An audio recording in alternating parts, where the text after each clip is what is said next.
Olá, Shalom.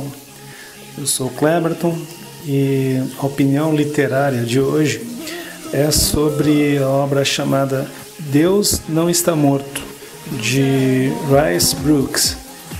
A princípio, eu digo que o livro eu esperava mais dele, que houvesse mais, digamos assim, argumentos e provas mais contundentes, mais objetivos. Ele vai dar algumas pinceladas teológicas, por assim dizer, e muitas vezes ele tem um potencial de ir além, mas ele fica meio que limitado, quase tangencial ou superficial. Ainda assim, eu considero uma boa obra de referência para quem busca argumentos além da fé, por assim dizer. E por que isso?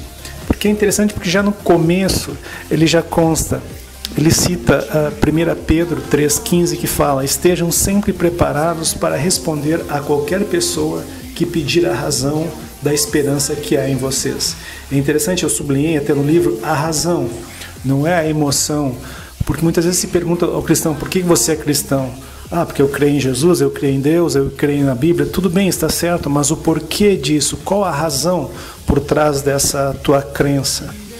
Então é bom a gente ter também motivos plausíveis, argumentos, para conversar com pessoas que não creem muito, ou até mesmo os ateus. Os ateus que eles se deleitam com pessoas religiosas que na verdade muitas vezes são despreparadas, ou de modo não inteligente, não muito racional, defendem emocionalmente, passionalmente as suas crenças. E isso pode ser um tanto temerário, um tanto precário ou claudicante. Vamos avançar. Eu sublinhei algumas partes do livro que eu achei mais interessantes. Vemos aqui, por exemplo, um fato que eu achei interessante que ele lembrou, o autor lembrou, o que nos difere, por exemplo, de outros credos. Por exemplo, um credo que vem crescendo muito, e isso também é um tanto temerário, acredito, o islamismo, os muçulmanos. Ele cita aqui, que faz a gente pensar: é uma preocupação legítima pensar que as pessoas possam acreditar sem qualquer evidência. Isso lhes permite cometer atos horríveis, irracionais, como os atos terroristas de 11 de setembro, em nome de sua fé. Aquele que disse amem os seus inimigos é o extremo oposto de alguém que ordenou seus seguidores a matar os infiéis. A razão serve como um tipo de sistema imunológico, nos ajudando a separar as crenças benéficas das nocivas. Eu acho que isso é interessante. Nós cremos num Deus, em Jesus, que é o Deus do amor, que diz para amar os nossos inimigos, ao passo que outros credos, como o próprio islamismo, diz não. No próprio Alcorão consta para matar os infiéis. Ou os infiéis se convertem ao islamismo, ou eles se tornam muçulmanos, ou eles morrem a fio da espada. Isso está no Alcorão, no livro sagrado deles, no código de conduta deles, né? Ele cita daí alguma coisa de ciência sobre a partícula bóson de Higgs, a partícula de Deus. Porque é interessante, amigos, que os cientistas eles estão cada vez mais propensos a dar possibilidade ao que eles chamam da deidade, ou seja, da possibilidade de Deus. Que com o Big Bang eles viram que houve um início do universo, o universo não é eterno, e que eles calculam, eles estão chegando também que o universo não é infinito, e que mais adiante ele fala sobre o ajuste fino.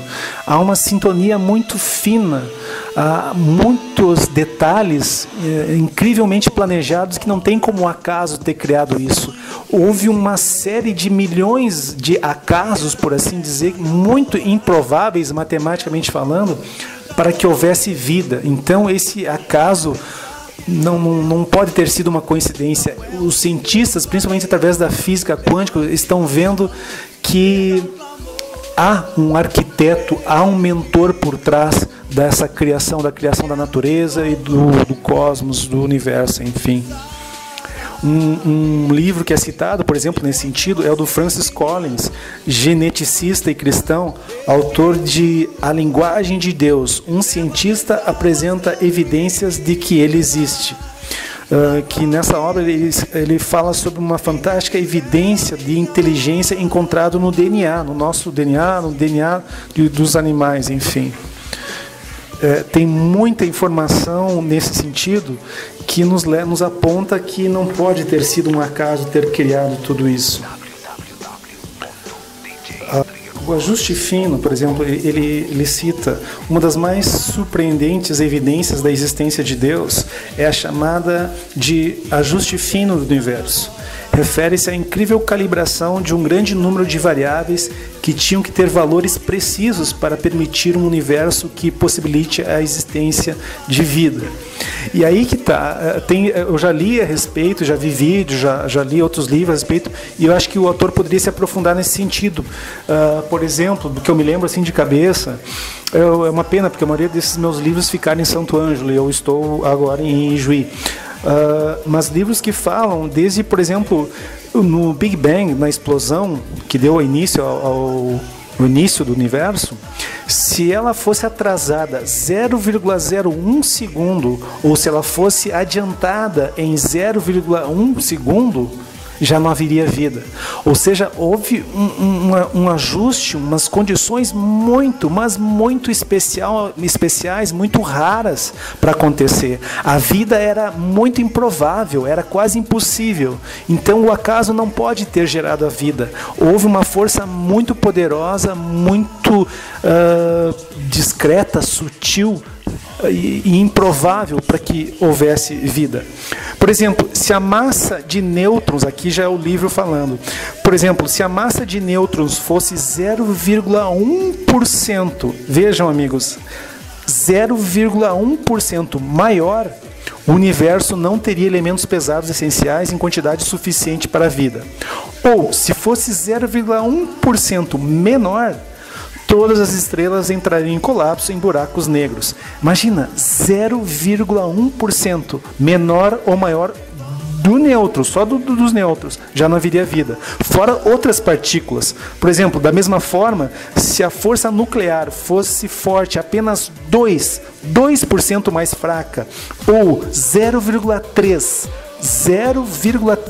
mais forte, o universo teria insuficiência de elementos essenciais. Ou seja, tinha tudo, mas tudo mesmo para não haver vida. Tudo indicava isso. Então, só uma força muito grande para operar dentro do impossível matemático. Isso são os cientistas dizendo, não tinha por que haver vida. E então, eles já estão se rendendo. Realmente tem que haver um criador, uma força, um arquiteto, para que desse condições dentro do improvável, dentro do praticamente impossível. Adiante, ele cita também em seu livro Evolution from Space, Fred Hoyle e Chandra Wickramasinghe, um nome bem difícil, defendem que a probabilidade do aparecimento de vida na Terra por conta própria é da ordem de uma chance em 10 elevado a 40.000 exponencial, ou seja, é um número infinito praticamente. Ou seja, eles disseram que seria a mesma probabilidade de que um tornado pudesse soprar um ferro velho e montar um avião Boeing 747 pronto para voar. Era impossível, é uma em mais de 10 trilhões de 4 trilhões, que sei lá que número gigantesco, enorme é esse. Mas, ou seja, era praticamente impossível que houvesse vida espontânea por si própria. Ele cita também na capa da Time, na revista Time, que a história de que a vida evolui lentamente de simples organismos complexos não parece ser verificada por meio do registro fóssil. Ou seja, a própria evolução, a teoria da evolução das espécies de Darwin, ela na verdade, em algum momento, existe a evolução macroscópica e microscópica. Ou seja, aquela evolução, existem algumas adaptações nas espécies, sim, mas não a ponto de gerar toda uma evolução de espécie para espécie. Existem só pequenas variações, porque toda evolução grande, um grande salto da mudança das espécies só houve uma vez, que foi na era cambriana, ou seja, uma era muito remota da história antiga, e Aqui fala, por exemplo, em uma explosão de criatividade como nada antes ou depois, a natureza parece ter traçado os planos para que praticamente todo o reino animal. Essa explosão de diversidade biológica é descrita pelos cientistas como o Big Bang da biologia. Enquanto a maioria das pessoas se apega à noção de que a evolução faz sua mágica ao longo de milhões de anos, os cientistas estão se dando conta que a mudança biológica frequentemente ocorre em trancos súbitos. A vida mudou drasticamente em um instante geológico. Isso fornece evidências adicionais de Deus intervindo no desenvolvimento da vida ao longo da história da Terra. O que Darwin escreveu em A Origem das Espécies foi o tipo de evolução que age como um pano de fundo estável, mas parece haver também uma espécie não darwiniana da evolução, que opera sobre períodos extremamente curtos no tempo, e é aí onde está toda a ação. É o que eu chamo de microevolução e a macroevolução. Avante, ele cita como os historiadores da época de Jesus, ou muito próximo dela, os historiadores não cristãos, principalmente o mais conhecido deles, Flávio Josefo, um judeu, cita o romano Plínio, o Moço, Suetônio, e também Talo, o Júlio Africano, que cita o Talo, historiador do primeiro século, o qual escreveu sobre a escuridão que ocorreu no momento da crucificação. É descartado de plano também aqueles supostos paralelos, historinhas do tipo que deuses egípcios, Horus e outras coisas da época, eles teriam nascimentos e histórias parecidas com Jesus, que teriam nascido de uma virgem, 25 de dezembro, tiveram 12 discípulos, mas nenhum egiptólogo relevante atesta tais reivindicações, ou seja, houve muita criação de histórias após o cristianismo tentando copiá-los, né? Até mesmo os céticos, ele diz aqui no livro, como Richard Carrier, reconhecem que supostos paralelos são tipicamente fabricados ou provenientes de documentos de séculos posteriores à redação do Novo Testamento. E aqui, amigos, tem uma parte que eu acho bem mais interessante. Ele cita os principais críticos, os céticos, no mundo, por assim dizer, científico, que tenta discutir a fé cristã dentro de um prisma mais lógico. Ele cita, por exemplo, Bart Ehrman. Esse Bart Ehrman, eu comprei livros deles, eu tenho livro deles, eu li, e sinceramente ele não é muito contundente. Ele tem alguns pontos sim a favor dele, que lançam dúvidas, mas ele não é de causar grandes estragos, assim, dentro de uma dialética cristã, dentro de uma teologia. Ele escreveu, e até eu estou com os livros aqui dele, que eu já li, Quem Escreveu a Bíblia, esse livro é mais ou menos conhecido, e que ele levanta vários pontos, assim, mas que eu vejo, assim, ó, sinceramente, eu separei, assim, eu sublinhei aquilo que é, digamos, mais importante, mas nada, assim, de muito relevante. Uma das coisas que ele, por exemplo, ele cita, esse Bart Ehrman, das 3 epístolas do Novo Testamento, há 7 de Paulo, que praticamente todos concordam serem de sua autoria. Ou seja, as outras epístolas não seriam autoria de Paulo, mas eu me pergunto, e daí? Pode ter sido um discípulo dele, alguém que ele pediu? Isso não tira a legitimidade das palavras ali contidas, né? O livro, não, ele mesmo reconhece, o livro, portanto, não é falsificado, né? Ele cita também com mais ou menos um terço dos livros testamentos. Nenhum dos livros evangelhos traz o nome do autor. Apenas mais tarde os cristãos os chamaram de Mateus, Marcos, Lucas e João. E escribas posteriormente acrescentaram então seus nomes aos títulos dos livros. Também são anônimos o livro dos Atos e as epístolas conhecidas como 1ª, 2ª e 3ª João. E o mesmo se dá com as epístola aos Hebreus, as cartas aos Hebreus, né? Então, quanto ao nome dos autores, isso a gente sabe, né? Dificilmente foram realmente eles, até porque eles eram, o que consta na Bíblia, eles eram agramatóia, ou seja, eles eram analfabetos. Pedro, André, Marcos, Tiago, eles não tinham uma formação acadêmica, poucos sabiam ler e escrever hebreu naquela época, né? Então isso não de forma alguma tira a legitimidade das palavras ali contidas, né? É só uma dúvida que o autor lança, mas que eu não vejo assim de grande óbice, um obstáculo para a fé cristã. Depois ele lança também o que Jesus disse, o que Jesus não disse, quem mudou a Bíblia e por quê. O próprio título da obra desse Bart Ehrman, ela é polêmico, mas tu vai ler, tu pegas o livro, tu lê, ele repete as dúvidas que ele lança em quem escreveu a Bíblia, e também não tem nada assim de contundente. Ele só se baseia mais assim sobre a questão que não tem autenticidade, não é comprovado que foram os apóstolos que escreveram, mas isso tem grandes indícios que sim. Mas não tem lá assinatura em cartório, não tem como isso. E por causa disso ele se lança a dúvida. Bem, é um direito dele, mas isso não afeta a fé do ponto teológico, não deixa de ser crível. E o outro livro que ele escreveu esse sim, o próprio título já é de causar polêmica e é desastroso. O próprio título dele eu acho desastroso, infeliz, inoportuno. Ele diz: o problema com Deus, as respostas que a Bíblia não dá ao sofrimento. Olha, Deus não tem problema nenhum, meu amigo. E realmente a Bíblia não dá respostas a todo e qualquer sofrimento, mas fala sobre sofrimento. Ele poderia se aprofundar, deveria ter se aprofundado um pouco mais na Bíblia, um pouquinho menos como cético, porque o próprio Cristo falou: no mundo tereis aflições, mas tem de bom ânimo, eu venci o mundo. Eis a vitória que vence o mundo, a nossa fé. E o próprio Antigo Testamento também questiona. Eu acho que em Eclesiastes, o autor ele se pergunta como é que pode haver tanta injustiça no mundo, os maus prosperam, e isso faz parte da vida, porque aqui não é o paraíso, aqui não é para ser uma vida só de rosas, isso é para ser o céu. Já houve um tempo em que aqui tudo ocorria bem, que era o paraíso, foi quando o tempo de Adão e Eva, mas eles pecaram por desobediência, livre-arbítrio, isso é amor, e daí pagaram preço. Hoje nós pagamos esse preço, inocentes pagam o preço do sofrimento por causa do livre-arbítrio, e aqui não é o paraíso, aqui não é para ser o céu.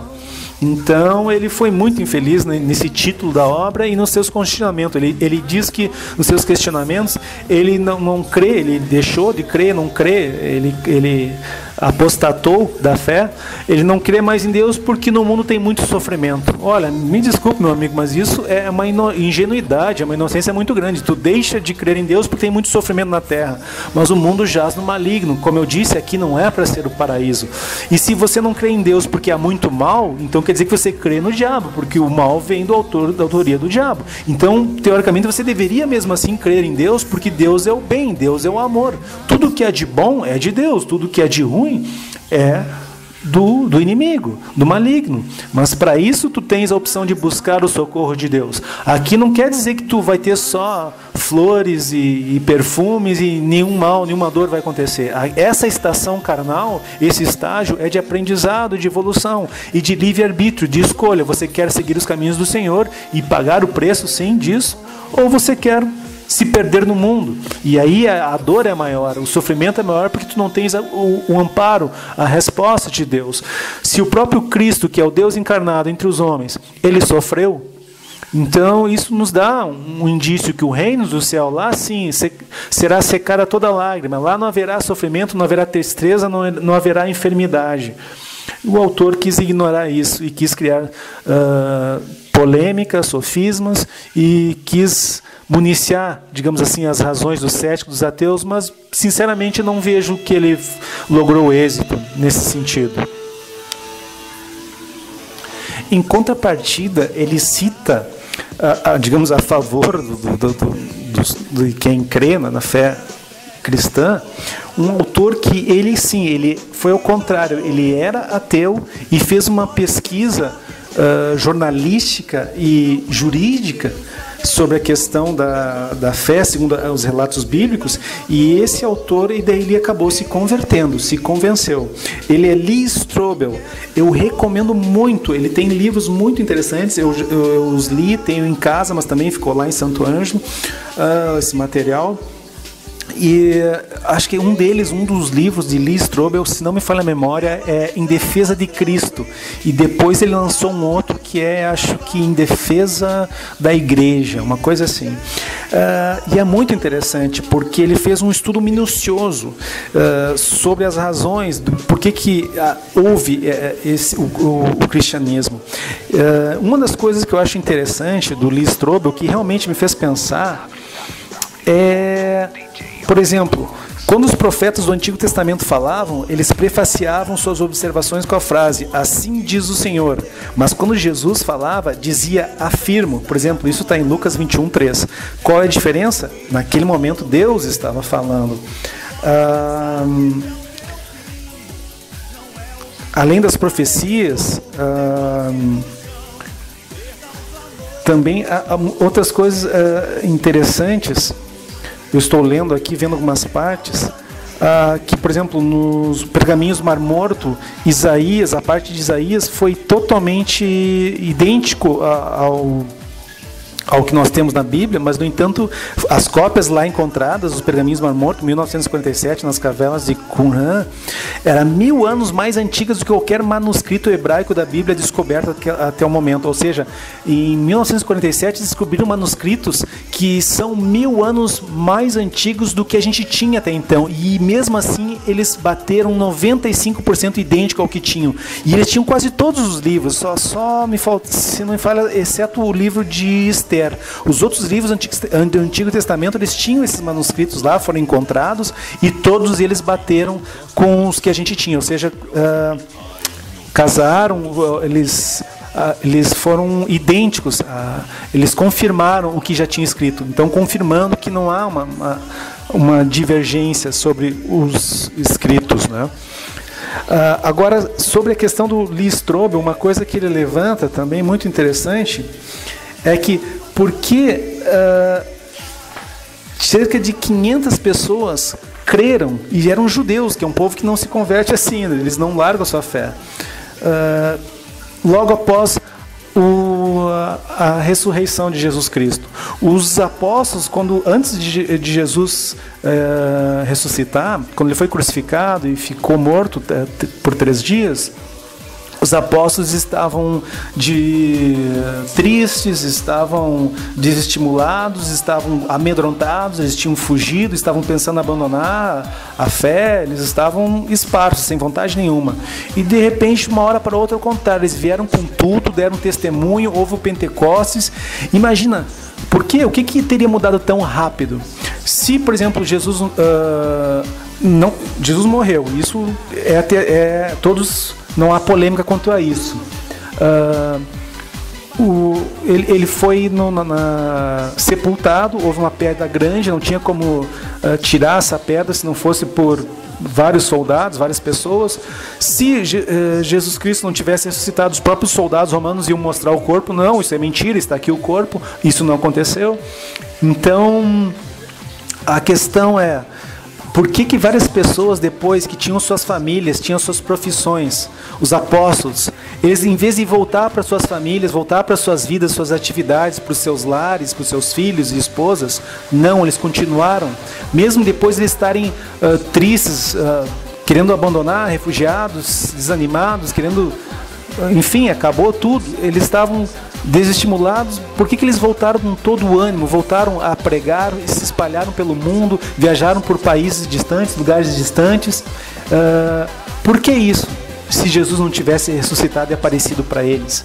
Por que mais de 500 pessoas teriam se convertido, passado do judaísmo para o cristianismo, se não fosse pelo aparecimento de Jesus Cristo? E isso realmente nos faz pensar. Por que também os apóstolos pagaram com as suas próprias vidas? Pessoas, eles se martirizaram para propagar uma mensagem, para difundir o Evangelho. Por que eles teriam feito isso se eles não tivessem visto Cristo ressuscitado? Ou seja, o Cristo ressurreto foi a razão dos apóstolos pagarem com a sua vida por anunciar a mensagem, o Evangelho. Eles creram realmente porque eles viram. E isso foi a fonte de eles voltarem com toda a carga, com todo o ânimo para anunciar o Evangelho. Para encerrar, amigos, eu vou ler rapidamente 2 trechos que eu achei interessante do livro, mais interessantes do livro. Mesmo que as cópias dos livros do Novo Testamento não tenham sido escritas ao mesmo tempo ou na mesma região, os estudiosos da Bíblia têm várias estratégias que os ajudam a determinar o que os autógrafos diziam. Alguns tomam as inúmeras cópias do Novo Testamento e reconstroem o que foi escrito pelo texto majoritário.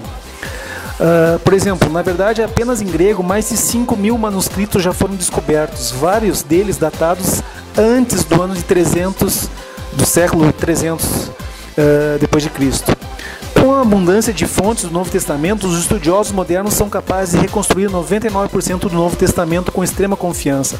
Ou seja, tem vários manuscritos desde o primeiro século. E então, muitas vezes o que poderia ser uma confusão acaba se tornando uma vantagem, porque as pessoas podem dizer assim: pô, mas tem tantos manuscritos assim que foram descobertos sobre o Novo Testamento, como é que eles estão dizendo a verdade? É simples, eles reúnem todos esses manuscritos que foi escrito e estudam e chegam a um denominador comum, aquilo que é de padrão, aquilo que todos afirmam. Através disso, dessa comparação, desse estudo comparado, eles chegam àquilo que praticamente todos afirmam, e isso que se torna o texto cânone, ou seja, o texto confiável. Por exemplo, sobre o de Qumran, documentos naquela época, do século II a.C., 2 a.C., vejam bem, e outras cavernas similares incluíram mesmo fragmentos de todos os livros do Antigo Testamento, exceto o livro da Esther, como eu já tinha falado, né? O texto era 95% idêntico aos da Bíblia de hoje. Vejam, isso aí é fascinante, né? E também ele fala que como a Bíblia ela é rica em promessas, há mais promessas do que mandamentos. São mais de 7.000 delas, na verdade. Veja que é um Deus que quer nos amar, que quer o nosso bem, quer enviar-nos ao bom caminho. E olha que interessante, das cerca de 138.000 palavras do Novo Testamento, apenas cerca de 1.400 permanecem em dúvida. Ou seja, o texto do Novo Testamento é, portanto, cerca de 99% estabelecido. Ou seja, isso é a ciência falando. Que interessante isso aí. Então, do ponto de vista científico, digamos assim, teológico, racional, nós temos bons livros assim de referência. É interessante nós lermos, inclusive quem se diz ter lá suas dúvidas, é cético ou às vezes até julga ser ateu, e a gente vê que os argumentos deles são falhos, são bem fracos, são precários. Sinceramente, na minha humilde opinião, é isso. E analisando as razões de teologia, de arqueologia, de estudo comparado, de literatura, de hermenêutica, de linguística, de etimologia, a ciência ela está mais abraçada no sentido de confiar a existência de Deus e de confiar a legitimidade da Bíblia. E isso, então, portanto, de hoje eu encerro a minha opinião literária. Espero que tenham gostado e desculpe a correria, a pressa, amigos, mas é que o tempo, né, é meio curto e a gente tenta compilar condensar assim, uma série de informações. Espero não ter atropelado nada. Se tiverem alguma dúvida, por gentileza, voltem a gravação, escutem novamente. É isso aí. Ficamos até a próxima. Um grande abraço. Fiquem com Jesus. Tchau. Shalom.